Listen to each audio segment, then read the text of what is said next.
마태복음 1장. 아브라함의 자손이요 다윗의 자손인 예수 그리스도의 족보는 다음과 같다.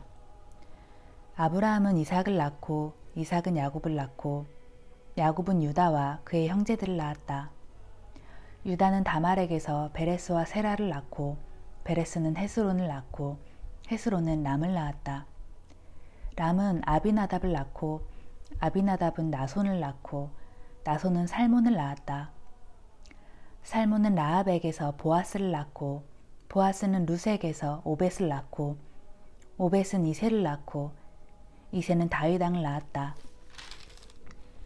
다윗은 우리아의 아내에게서 솔로몬을 낳았다. 솔로몬은 르호보암을 낳고 르호보암은 아비야를 낳고 아비야는 아사를 낳았다. 아사는 여호사밧을 낳고 여호사밧은 요람을 낳고 요람은 우시야를 낳았다. 우시야는 요담을 낳고 요담은 아하스를 낳고 아하스는 히스기야를 낳았다. 히스기야는 므낫세를 낳고 므낫세는 아몬을 낳고 아몬은 요시야를 낳았다. 요시야는 예루살렘 백성들이 바벨론으로 끌려갈 무렵에 여고냐와 그의 형제들을 낳았다. 예루살렘 백성들이 바벨론으로 끌려간 후에 여고냐는 스알디엘을 낳고 스알디엘은 스룹바벨을 낳았다. 스룹바벨은 아비웃을 낳고 아비웃은 엘리야킴을 낳고 엘리야킴은 아소르를 낳았다. 아소르는 사독을 낳고 사독은 아킴을 낳고 아킴은 엘리웃을 낳았다. 엘리웃은 엘르아사를 낳고 엘르아살은 mat단을 낳고 mat단은 야곱을 낳았다.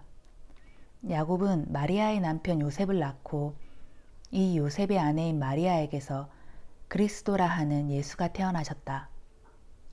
이렇게 해서 아브라함부터 다윗까지가 14대이고 다윗부터 바벨론으로 끌려갈 때까지가 14대이며 바벨론으로 끌려간 때부터 그리스도에서 태어나신 때까지가 14대이다. 예수 그리스도의 태어나심은 이러하다. 예수의 어머니 마리아가 요셉과 약혼하였는데 함께 살기도 전에 성령에 의해서 마리아가 임신을 하게 된 사실이 드러났다.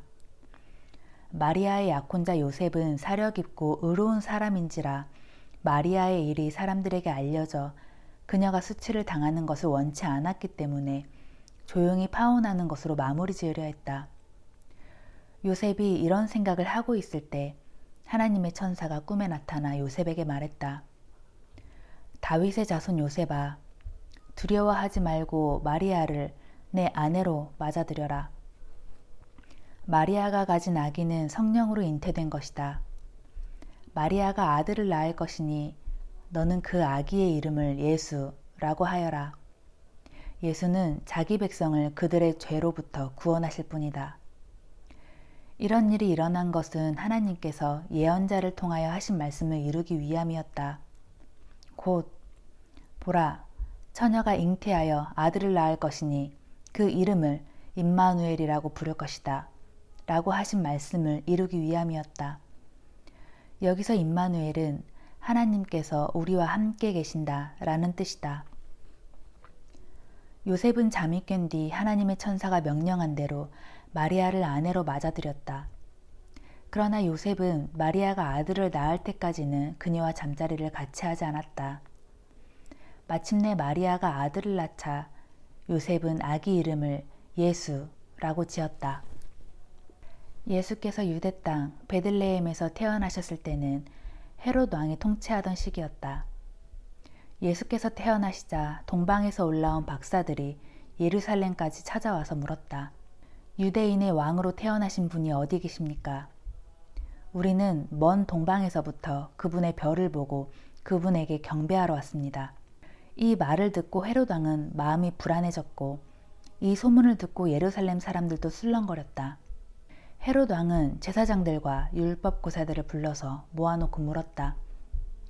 예언자들은 그리스도가 어디서 태어날 것이라고 말했는가? 그들이 대답하였다. 유대 땅 베들레헴입니다. 예언자 미가는 이렇게 기록했습니다. 그러나 너 유대 땅 베들레헴아, 너는 비록 작은 마을이지만 너에게서 통치자가 나와 내 백성 이스라엘의 목자가 될 것이다. 그때 헤롯은 박사들을 몰래 불러 별이 언제 나타났었는지를 캐물은 뒤 이렇게 말하였다. 좋소, 베들레헴으로 가서 아기를 찾아보시오. 그 아기를 찾아내거든 내게도 알려주시오. 나도 가서 그 아기에게 경배할 생각이오.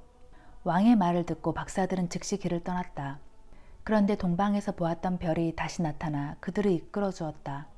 별은 베들레헴에 이르러 아기가 있는 곳 위에 멈추어 섰다. 박사들은 그 별이 멈추어 선 것을 보자 뛸 듯이 무척 기뻐하였다. 박사들이 그 집 안으로 들어가 보니 아기가 그의 어머니 마리아와 함께 있었다. 박사들은 아기에게 엎드려 절한 후 보물상자를 열어 황금과 유황과 몰약을 예물로 드렸다.